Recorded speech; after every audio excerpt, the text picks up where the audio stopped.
Hello and welcome to the Formidable Over 40 podcast. I'm Sarah Pittendrigh, a mum, award-winning entrepreneur, cancer survivor, mentor and coach. This podcast is all about sharing stories and showing you that you're never too old and it's never too late to design a life you love. On this episode, I'm joined by Dr. Emma Black, co-founder and CEO of Cascade Management. Named Cash Management Woman of the Year, Emma is an all-round expert in the savings market. Emma is also co-founder of new bank startup GBB, established to be an engine of economic growth for regional SME developers, which obtained its banking license in 2021. Along with these business interests, Emma has completed a PhD and is a published academic.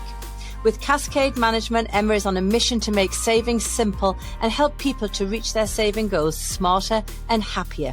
So, let's dive in to hear more about Emma's story and advice on this episode of the Formidable Over 40 podcast. Hi, Emma, and thank you for joining me. Thank you so much for having me. Absolutely delighted. Love the podcast and love the stories that get shared and some of the messages that come through really resonate. So delighted to be a part of it. Oh, thank you. I'm so pleased that you're here. For our listeners, would you just share a bit about you, Emma, about who you are and what you're doing and so forth? Absolutely. So after the wonderfully kind introduction, on the business aspect, very much within the savings space. So joined financial services around about 15 years ago now, probably just a little bit more. And have been on an evolution since, taking opportunities as and where they presented themselves, but very much throughout that being true to my core values. I'm very, very much around how we do things is more important to me than what we do. So making sure that we're working, as part of a team, making sure that we've got integrity, making sure that, I'm staying true to what I fundamentally believe is really important to me. And I'm delighted that over the last 15 years, although there's been challenges, I've been able to, in the main, continue to do that. Today, part of a fantastic team, a team of people who all share similar values, which means that it's not a chore coming to work. We love coming to work. We love being together. We love spending time with each other. And I think that's what leads us to doing some really good things and helping people enormously. On a personal aspect, huge family orientated person. Love having people around the house, love hosting, got a wonderful husband and a beautiful daughter, little Neve. And, that is what drives me ultimately. And having Neve has certainly changed my life over the last 3 years, and probably given me a deeper understanding of who I am and what I want greater than I had before. So hopefully that gives a good introduction to me. Absolutely wonderful. And if we say about Formidable Over 40, what does Formidable Over 40 mean to you?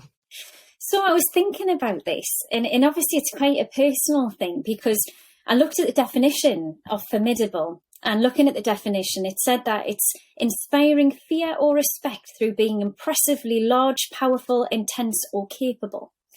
And I thought, as part of that, how do I feel about Formidable Over 40? Well, I probably think, if you add in the age aspect, that at that point in our lives, it's a time where we've had a huge amount of experience, and we've had good experiences and bad experiences. Often we've learned many lessons. And in doing so, I think often we've become very clear around our own boundaries, or at least I hope we are. And in doing so, I think that allows us to have greater self-awareness. It allows us to make sure that we don't self-limit ourselves. And for me, I think that's the formidability side of it is more around commanding respect through being clear with ourselves and others around what we want to do, what makes us happy, and actually making choices in our lives that allow for us to continue to flourish and grow and not being constrained or restricted by anything, and certainly not self-limiting ourselves because of our gender or our age or our background or, the titles or the jobs that we may have had. So for me, being Formidable Over 40, I think it's around getting that that respect and that understanding of who you are and what you want from life. Because at the end of the day, we only get one life, and we never know how long we may have with it. So, I think the freedom of that choice is really important. And I think, the Formidable Over 40 for me is very much within that. Yes. And midlife, some people say, oh, I'm getting so old, or I'm old, and they look at it as a negative, where for me, I and many of my guests, like what you say there, we've learned so much by the time we get to this stage. And yes, things may have gone wrong. We'll have faced adversity. Some of us have lost loved ones. We've hit, menopause hits us in midlife, and that can really, turn things over completely for us, and so many different things. But it's all of these lessons that if we use them in a positive way, and instead of looking them with a negative mindset, say, hang on a minute, I'm actually going to use these as my armor. I'm going to put these as a strength. Then, they can become our superpower, can't they? Nobody needs to have a squeaky clean, perfect life. I don't think anybody does. And therefore, we see a lot on social media, don't we, which makes it look like people are. But it's not really the squeaky clean life that makes you. It's the adversity that we've overcome that becomes the cloak for our superpower, doesn't it? Absolutely. Every single one of us has scars. I just don't believe anybody has gone through a life without difficult or challenging times, or without times that have been emotionally hurtful, or, without times that have been, of great joy. One of the things growing up for me was very much around taking the lessons from that, recognizing that that's been and gone now. It's happened. To reflect on the situation. How did you end up in that environment? What choices did you make? What choices could you have made and you didn't? And I think as part of that, trying to deny something that's happened is not going to be helpful. Trying to, prevent it. Well, actually, you're carrying the past into the future. In the future, it might not be the same environment. It might not be the same people. You might not, the choices that you wish you had taken in the past might not be appropriate in the future. So all we can ever do is do our best in the here and now. And I'm very fortunate in that regard, because I don't regret anything that I've done. If I were to have lived my life again, I would have probably made different choices at different points, and, probably would have been able to do things better. But it's all well and good seeing that in hindsight. At the time, I'm really comfortable that I thought about things, and I did make choices, and I made the choices that I thought were best at the time, and everything evolved. And I was kind of trained by my dad very much, and my mum is a formidable individual as well. And both of them very much were, around making sure that you turn the negative into a positive, and you recognise that everything in life is a calculated risk, and it's a calculated risk emotionally, a calculated risk financially. But actually what it's about taking the opportunity and not making sure that you are self-limiting, or you are actually saying, at the end of the day, I'm not even going to get in the ring because somebody did something to me once, or they made me feel that way. Yes. Because we are stronger than that. We are more resilient than that. And just because one person has said something doesn't mean that is who you are. And I think so sometimes it's a case of, exactly as you say, Sarah, taking that time to, just zone out from everything that's there, because at the end of the day, everything online, and it's all a narrative, and actually sometimes you've got to go into the real world and feel things, and and take that on board. You do, and interestingly enough, at lunchtime we were just chatting in the office here about being judged, and how that can really cause self-limiting beliefs. It can put the brakes on you realizing opportunity. But the reality is, looking back, like you say, is that I don't believe anybody's ever judged by anyone who's got skin in the game. Yeah. I always think that you're judged by people who wouldn't stand in your shoes, and who wouldn't be willing to risk and do what you've done. I don't mean you personally, I mean, in general. They wouldn't necessarily do it. So I always think that I read a very good book by David Goggins, and he said, look at the source who is judging you. So rather than taking that on board, when someone criticizes you and like you were saying, and just because that one person said that, and it could stop you delivering what you want to deliver, your passion, your goal. Actually look at the source before you actually take it on board.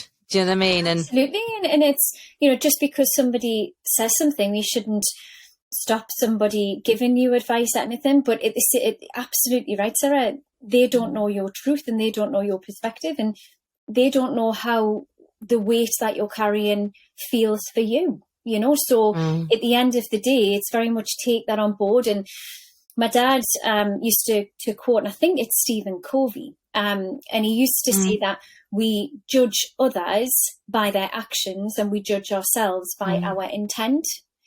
And it's very true, because all we see is what people do.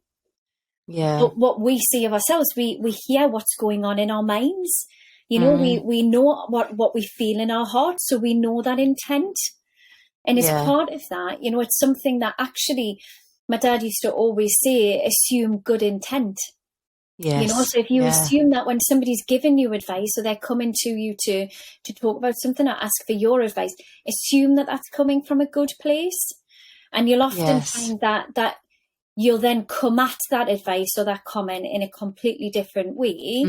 And there might be something that might resonate, and at times there might be nothing, and that's okay. And at other times there might be the whole thing is like, goodness me, are you following me? Because that couldn't be more, on the point for what I'm currently going through. And, these things come to us at different points, but we've got to have an open mind, and we've got to be able to try to think that often people are doing things with a good intent. We just might not understand exactly why. They might not understand why.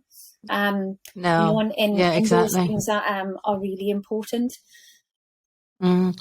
And you mentioned your dad a few times. Your dad is an absolutely wonderful man. Just for the benefit of the audience, would you be happy to share just a little bit about your dad and who he was? Absolutely. So my dad was absolutely one of my heroes. So my dad had a fantastic life. He's probably most well known for being in professional sport. So he worked with Newcastle United, with the Falcons. He worked with the Welsh national rugby team, the British and Irish Lions team, and worked with a number of amazing individuals within there. He also, once he kind of finished his sporting career as such, and he continued always mentoring individuals, but he then moved into helping individuals excel in all different arenas and very much into the business world. So he worked with a number of fantastic companies, and some fantastic companies regionally here in the Northeast, including the likes of Fairstone, who do some fantastic things, So he worked with a number of companies and a number of individuals and was a fantastic coach and mentor.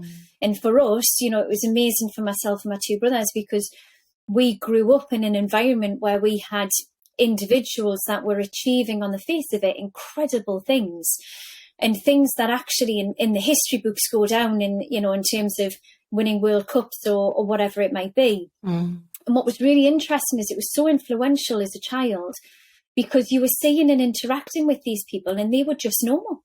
They were just like everybody else. So we grew up with this idea that, these aren't superhuman individuals and they don't have something that is special. But what they had was incredible focus. They had incredible commitment. They sacrificed. They knew what they wanted to achieve and why they wanted to achieve it.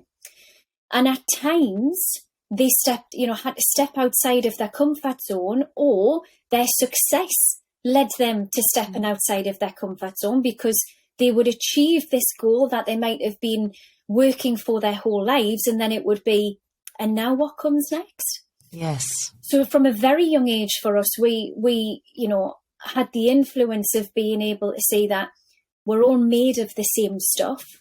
We're all capable. We've all got the same opportunities and things like that.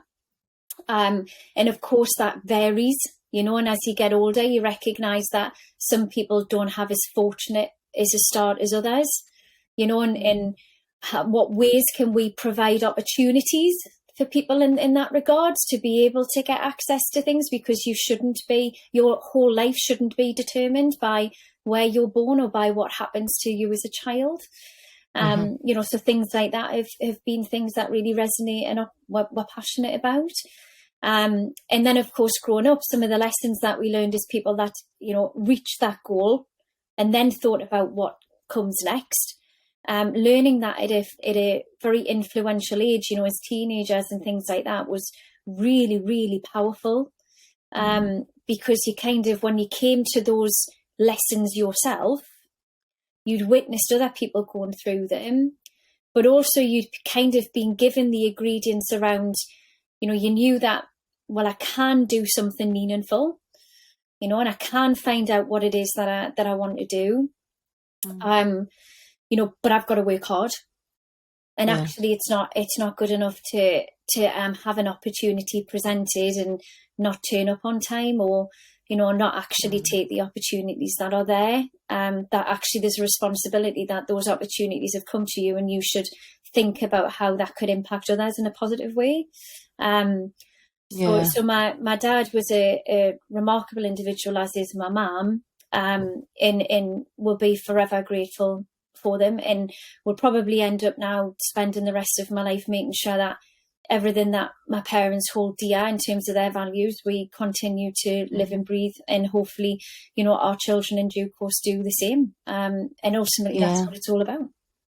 That's it. And you've got that wonderful book, haven't you? You shared a bit about it on LinkedIn. It was fabulous, with all of the little quotes and little thoughts that your dad had jotted down, hadn't he, over the years? Just amazing things. So my dad, growing up, my dad was a great learner.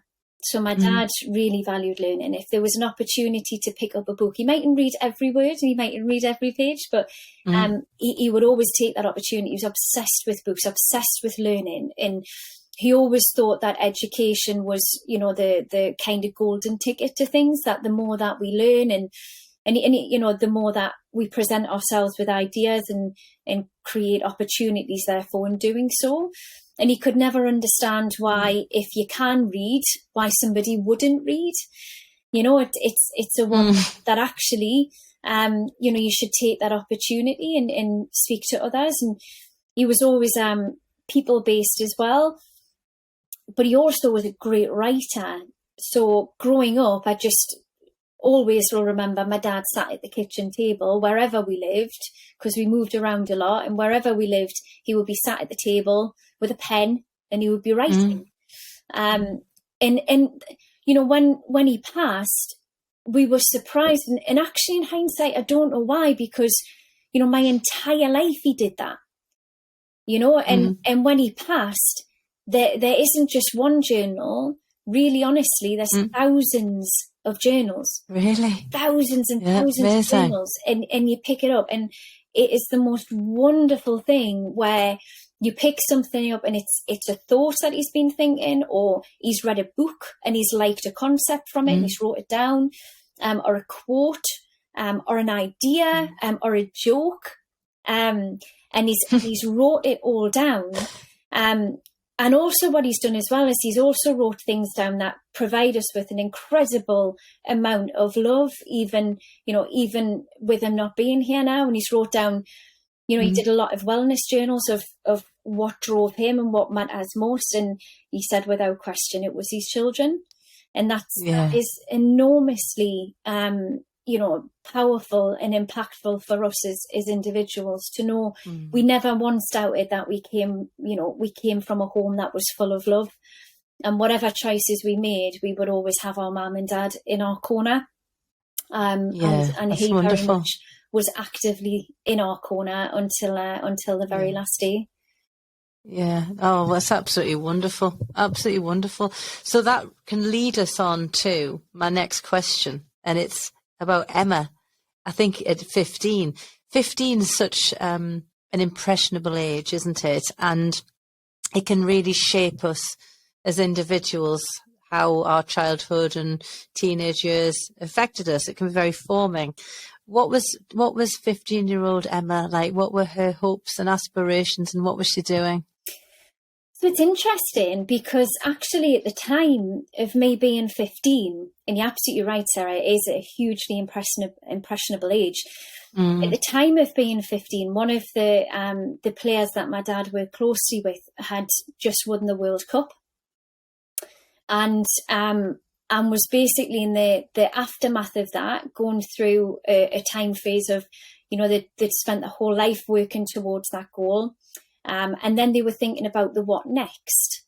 And it got me thinking on a deeper level about, they've spent their life working towards a goal. What do I want to work towards? And then, should it be a case that it's one goal, or should it be a case that it's lots of goals? And starting to think on a deeper level, clearly not as deeply as I can today. But at 15, I knew very much that I wanted to work with people. I knew that I was very much, I valued being recognised. And what I mean by that is not being recognised with an award or anything like that. That doesn't bother me. But being recognised and valued by the people that I was around. So be that family, be that friends. I valued that reassurance. I valued that that well done. It made me feel good to know that I was making other people feel good. And that's actually been something that drives me today. I feed very much off the energy of other people. Yeah. So at 15, I was exercising. I was exercising a lot, and making sure that I was looking after my health. I was getting into a habit of, exams and learning around how, strategically, how do I perform the best on the exams, doing my GCSEs, etc. I was part of Young Enterprise. So we set up a business as part of Young Enterprise. And as I had turned into 16, I was given access to a wonderful opportunity to speak as part of panels and things like that. And there was a fantastic individual called Caroline Theobald. And Caroline was wonderful at that point in my life, because she gave me opportunities to be part of debates and panels and things like that. And it really got me thinking about my values and what I stood for. So 15-year-old Emma wanted to make a difference. 15-year-old Emma wanted to do something that was recognised as being good. She wanted to make other people feel good. She felt good when they felt good. And she was learning about, how can we deliver results, whatever they might be, in the way that is the best, gives us the best structure and actually, we can have that right balance. And it's funny thinking back at it now, because I didn't really probably recognise or realise just how important those things are. And at the time, I was probably focused on other things. I was doing that, but I was thinking that was kind of a given, because it was a natural for me. Yes. I think I kind of thought everybody thought like that, or everybody was doing that. And actually, in hindsight, I don't think it was. And I think I probably underappreciated, and certainly came to know that over the years ahead, just how important that stuff is for living a happy life and for being part of a successful team. Yeah, definitely. And, some people will have faced bumps in the road, and, have you ever had to face adversity in along sort of your career and on the journey to where you are now? And if you have, how have you overcome it? Absolutely. Absolutely. A lot of my adversity has been very much people-based. I'm part of a sector that, on the finance side, doesn't always align to my values, I must say. There are individuals within finance that are very much driven by money. And it's kind of the name of the game a bit. And it's very difficult being somebody who isn't driven by that. And I remember early starting my career, I remember somebody sitting me down and they said, so this is what we're going to do on your training and so on and so forth. And we'll do this, that and the other. Quite funnily, it never happened, actually. So the plan went through of we're going to do this training, we're going to do that training, never actually materialised, because I think it was more just a case of, for sure, we'll tick a box to say that we've done that. But I remember one of the immortal things of, if you work really hard and you'll be able to get a Lamborghini, and that's what you can get if you work hard. And I remember sitting there just okay, not bothered by that, by the way. Just totally not interested in those things. And I'm still not interested in those things today either, because they don't matter. And at the end of the day, and I know obviously with my dad suddenly passing recently, at the end of the day, we get to the end of our life, and the clothes that we wear and the houses that we live in, the cars that we drive and the things that we own, they become somebody else's. What matters is when you leave the world, people can say that you did that good thing for them, or you made them feel that way, or, you did something that inspired others. Those are the things that matter. So from a very early point in my financial career, I knew that I was different in the space, and I knew I was motivated by different things. And naturally, I've always done what I think is the right thing for the customer, and what is the right thing for the investor, and what is the right thing for a colleague, or in due course, a member of my team. And I've always done we all have different interpretations around what the right thing is, but from a place of good intent, I've always done that. And I've always put other people before myself, because I'm a firm believer that if you do that, we all win anyway. A bit of a game theory one. If we go out and we try to get the result for ourselves, it's just not going to work. And maybe we might win, but we will be less successful or impactful that we otherwise could have been.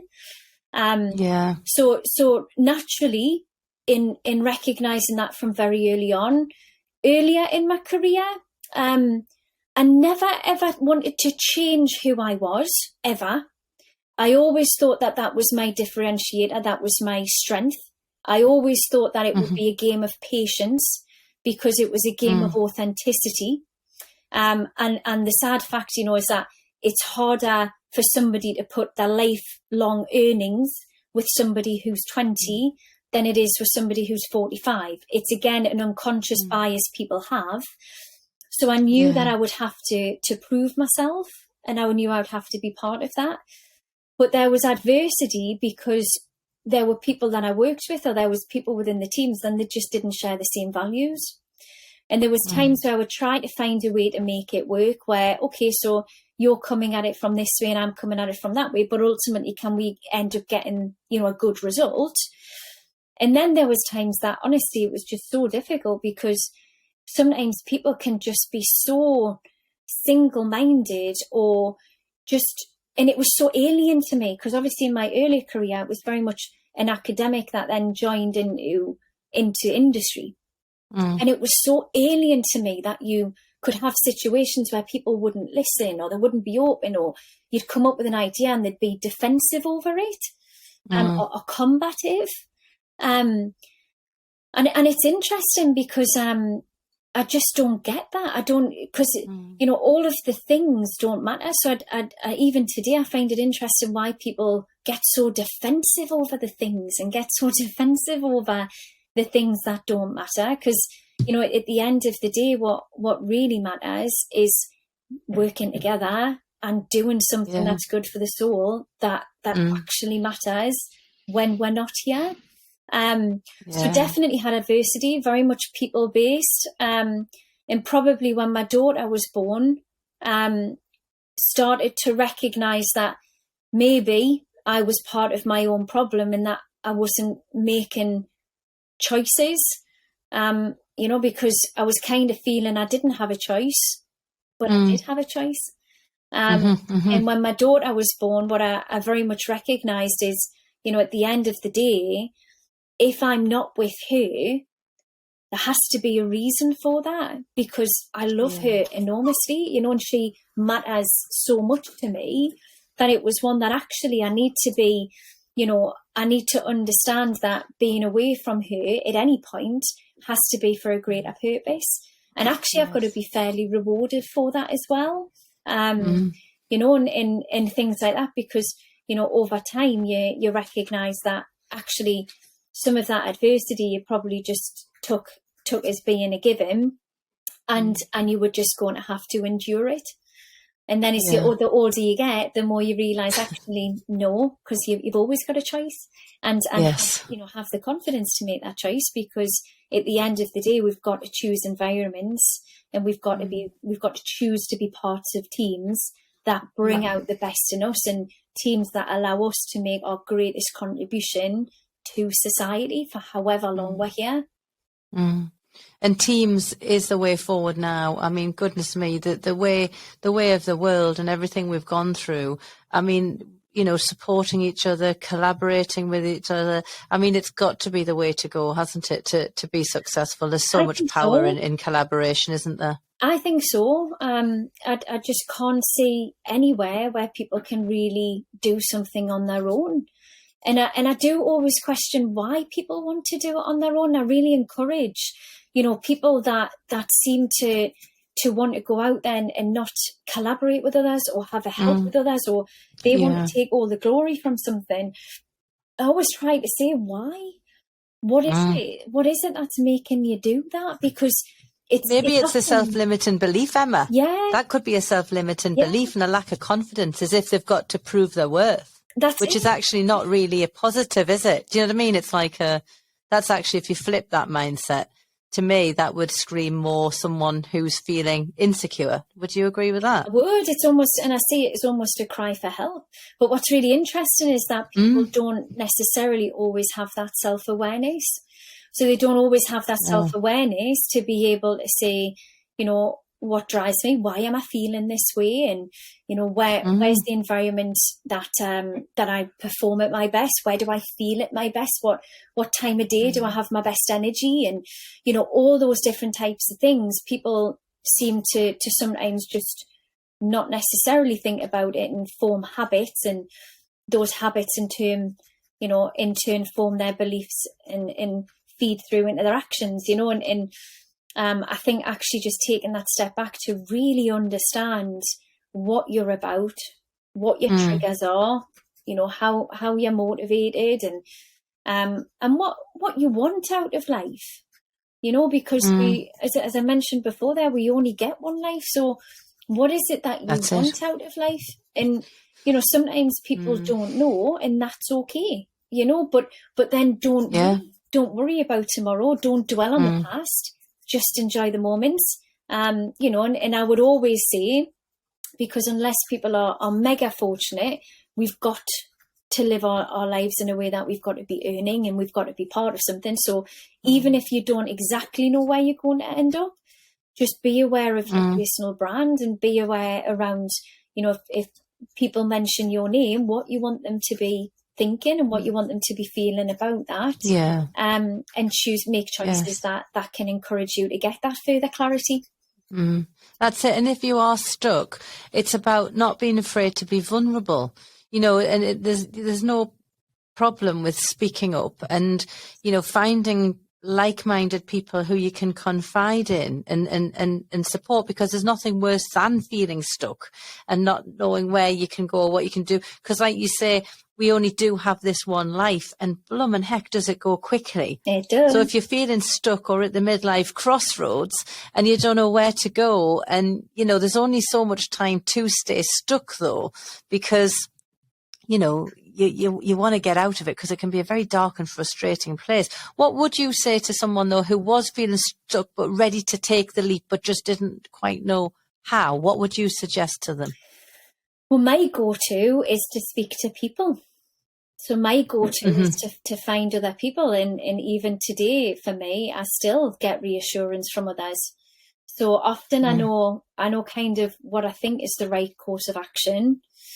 But I'll talk it through, and I'll talk it through with people. And I'll make sure that I've kind of thought about as much as I feasibly can before doing something.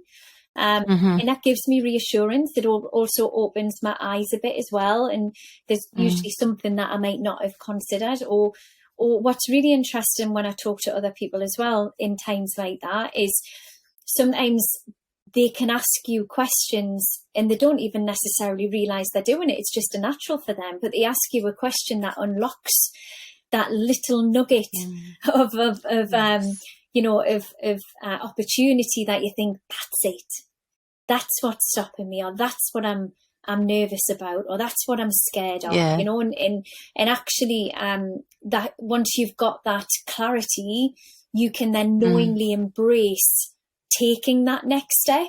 So for me, I would always say for somebody going through that time frame to embrace it, find others, you know, never feel shy about contacting somebody and having a chat and, you know, and things like that, and just see where it might take you, you know, but certainly take that first step, and you don't have to, not everybody has to go at the same pace.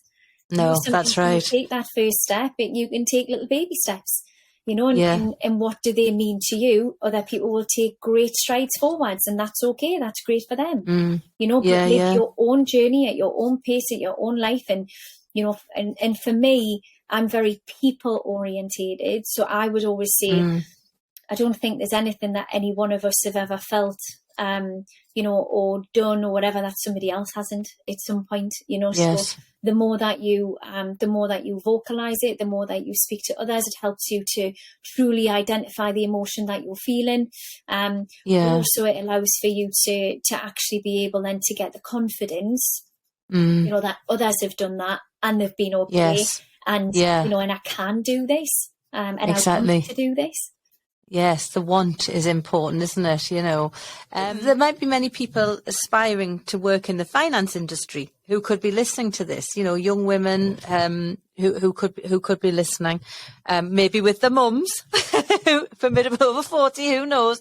It appears to be a very male-dominated industry. You know, like some of the leaders seem to be a lot of men.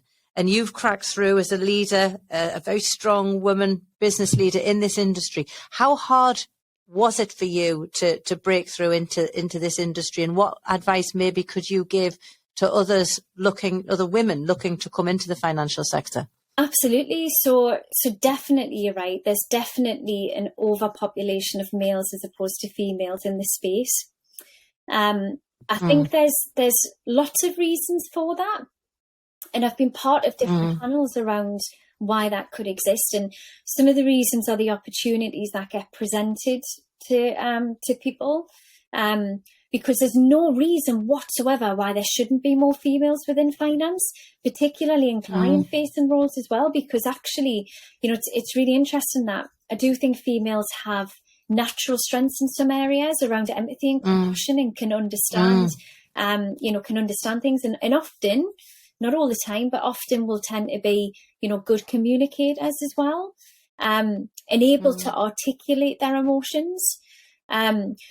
I naturally think that you've got to have more senior leaders and more influential figures that are female, and we've got to understand where the gap is between that happening. And I don't think that that's necessarily just finance. I think it's in a lot of professions that actually people and women can pause having children or whatever it might be. Yeah. And it's still not viewed as being something that is a positive. You know, it's viewed as being something that you know is going to impact your career, slow you down, and you know, when you think about the course of people's lives, and on average, like 80 years of people's life, at the end of the day, you're pregnant for 9 months.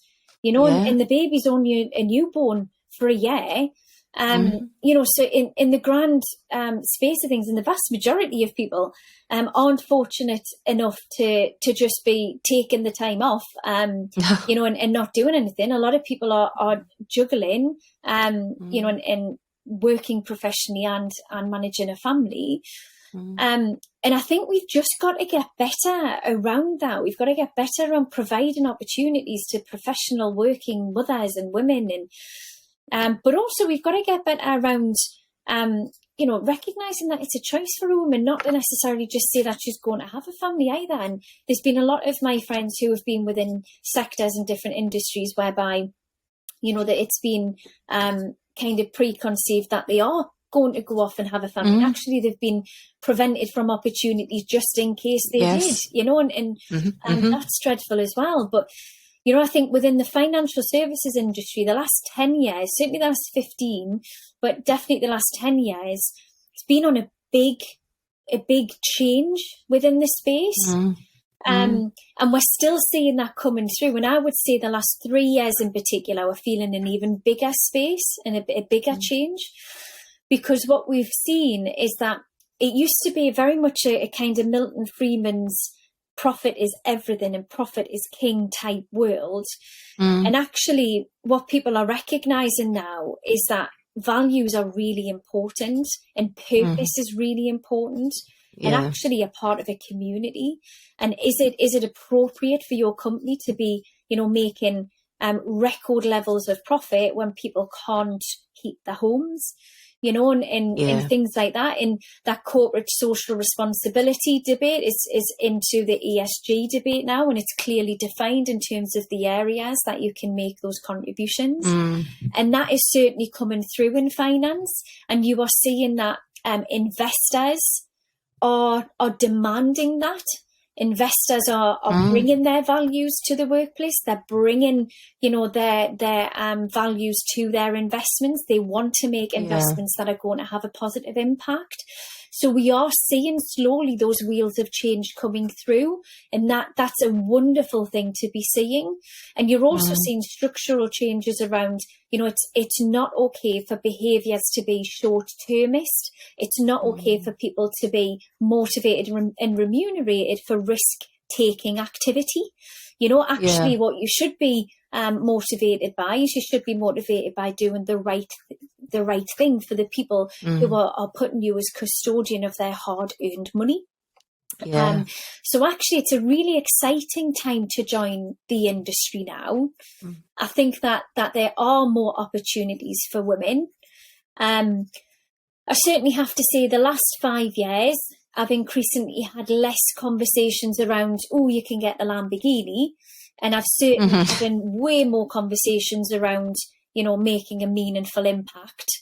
And there's a debate for a lot of people around whether every financial firm really means that or not. And my thing is, whether people truly mean it or not, they'll find out that they end up, believing that and doing so anyway, because what they'll realise in doing so is that everything combines in a more successful approach and a more enjoyable approach and a happier approach when you do bring your values to work and when you do work with people, who share those in the same way. So for those thinking of joining, I would think about, reflecting around what matters to you. What are your values? What do you want to achieve?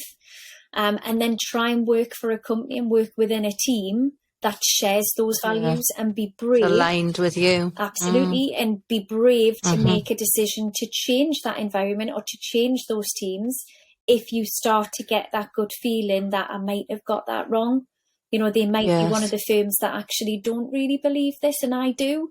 Be brave and make that decision to go to another firm that does, because what you'll find is I'm a big believer that you shouldn't necessarily chop and change jobs all the time. I believe that, we live in a world of instant gratification where people think that they can get the results immediately. And actually, the teams that do amazing things are teams that have lived and breathed and worked with each other and that understand the home situation, the personal drivers and the work drivers, and they understand that about each other, and they're loyal to each other, and they're a band of brothers and they've got each other's backs.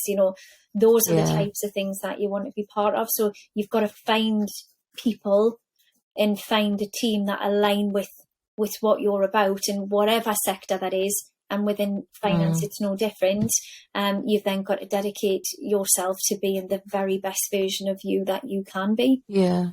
And understanding that, you can't just be a flitter, jumping out when things go wrong, because things are going to go wrong wherever you go. Invariably, it's a bumpy road. The road to success, as we all well know, is not smooth. It's got hairpin bends and hills and lumps and bumps all the way along the journey. And I think you're right. Those teams that can stick together and they knuckle down and support each other through adversity, they are the winning teams, aren't they? They are. Through the good times and the bad times. Absolutely. And I think, nobody enjoys the times of adversity. Nobody enjoys those times. And for those that are listening, they might have run businesses, etc. Everybody's had those times where you've lost a star player, and it's, oh no, we've lost somebody, and how's that happened? Or they've had times where, how are we going to pay this bill? How are we going to pay people? And it's almost like one of those badge of honours, and it's one that you shouldn't have, that badge of honour, because it's not an enjoyable one. But all of us have had them, and all of us have been in the same boat, because unfortunately you can't get anything that's worthwhile having without having those times. And I would look on with, in part with emotional envy at those that do achieve it without the adversity and the challenge. But then actually in hindsight, it's probably those challenges where I learned the most about me. I learned the most about us as a team. And in those aspects, you can't regret them or deny them, because actually those are the times where you ended up performing your best ultimately. Yes, it's so true. It is. And one of the things I wanted to touch on was your PhD, because goodness gracious, that will have been some challenge. It's obviously, education, something you value hugely. What's driven you, or what drives you on your path to personal development, and what's next for you? Yeah, so the PhD was an evolution. I did my undergraduate degree, and during my undergraduate degree had a very serious car accident, and very fortunate to still be here. And as part of that, I had to have a number of operations, at kind of 1920. And then I came to the end of my degree, and having had the operations, etc., and the credit crisis hit. So I thought around, well, I might as well stay on and do a master's.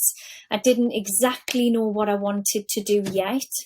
So I thought, well, I might as well, go through that time frame, and actually just continue learning in opening my mind. And then during the master's, they asked if I would stay on to do the PhD. So they asked me, would I continue to do that? And again, I would love to say that this was something that was my choice and my incredible foresight, but it wasn't. In my undergraduate degree, I didn't know what I wanted to do for my dissertation.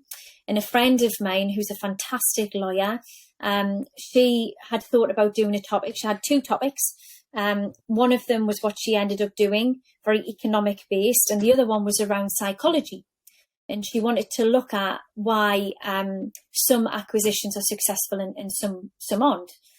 So I decided to do the idea that she didn't do. Right. And I did that. And in doing that, started to read about the literature and started to learn all about the literature around how we make the decisions we make and what impact that can have on us financially and what impact that can have on organisations, and very much that behavioural finance phase. And then during my master's, I chose to do exactly a similar topic on my master's, because I'd thoroughly enjoyed it in my undergrad. And doing that, the university asked if I would stay on to do the PhD. And I was paid to do the PhD. So it became a job, actually, which is, again, very, very fortunate. And as part of that, started to do teaching. And a huge believer that when you learn something and you pass that knowledge on to others, you kind of learn it again, because you're really then thinking about it again. You're translating it into your words and how you've interpreted that information. And then the PhD was about 3.5 years, and went through that process. And that was probably my first real milestone, because I got to the end of doing the PhD, and then thought, now what? And that was my first, view around, what's going to happen now? But I do value education enormously. I do think that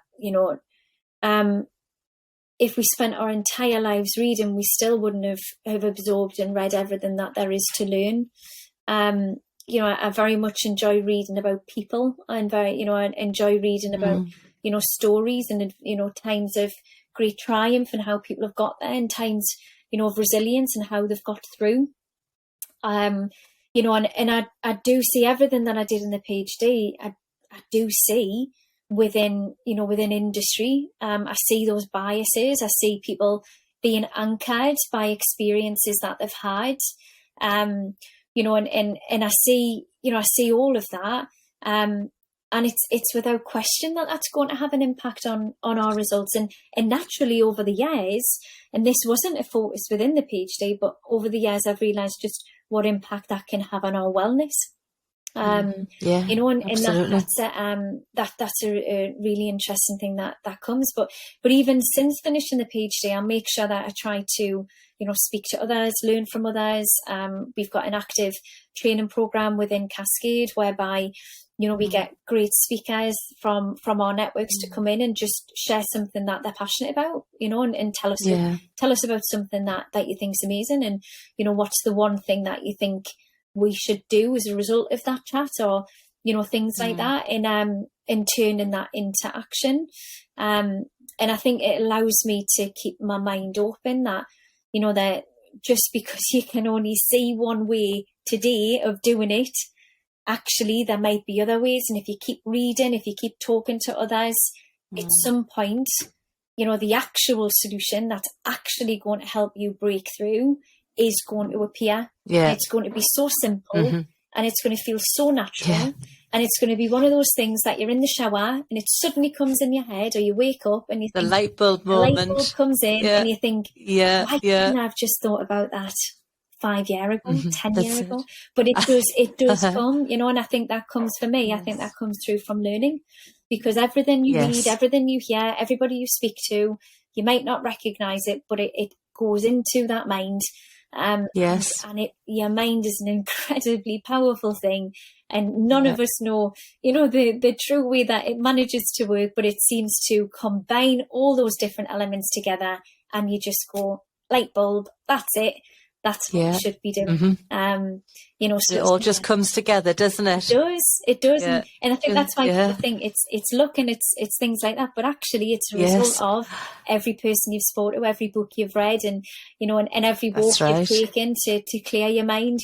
All those things, and that's a dedication. Yes, I always equate luck to if your 6 numbers come up on the lottery. Yes, I think that's lucky. Agreed. But I don't think people are lucky who've got to where they are in their career or in their business or in the adversity that they've overcome. I always think that is down to sheer hard commitment, work, and being brave to make the change and to live your purpose. And I always think when people say, oh, she's lucky, or I think, no, take a step back and actually look at the journey this person's been on. They're not lucky. They've created that life. They've made their future, if you like, and that's what, and with my clients, I always want them to recognize their success and how hard they've worked. And I never want to hear them saying, oh, I'm so lucky. And I think, well, hang on, let's break that luck down. How did you become lucky? You know what I mean? It's so true. Because I actually very, very consciously don't use the word luck. And I very consciously use the word fortunate. And I very consciously use that word because I do think that, there are things that you are fortunate on, but, the key thing, and because it's also being mindful that other people are working hard too. When people come out and they say, oh, yes, this is the result of hard work. Yeah, well, some people are working hard too, and they're working 3 jobs as a cleaner and restaurants and all those things. Yeah. And, so it's not just hard work, and it's not just fortune or luck, and it's not just perseverance. For whatever reason, we get blessed that those 3 things come together. But I think it's being mindful, and I'm always very conscious about that we get opportunities, and I do believe everybody in life does have a choice. Irrespective of background. And I do think everybody in life does get opportunity, but I don't think everybody feels able to always take it. And I don't think everybody, sometimes when I speak to some family members and things like that, and they'll say, they had the opportunity to, pursue a career, they had the opportunity to do whatever, but it was expected that they just get a job. and ended up on a path that, that they felt they didn't have the choice, even though the opportunity was there. And I do think sometimes that they feel a regret because of that. So I think for me, it's around making sure that, irrespective of your age, your background, whatever it might be, that you feel encouraged, that if you really want to do something, you've got a choice to do it.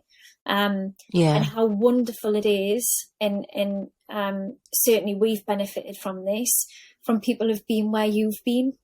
In startup enterprises and starting something off, often the funding comes through from people who are believing in you and they're wanting to pay it forward. Somebody's believing in them and they want to give that back and believe in you. And you've got to be humble around that, because none of it would happen without any one of those elements.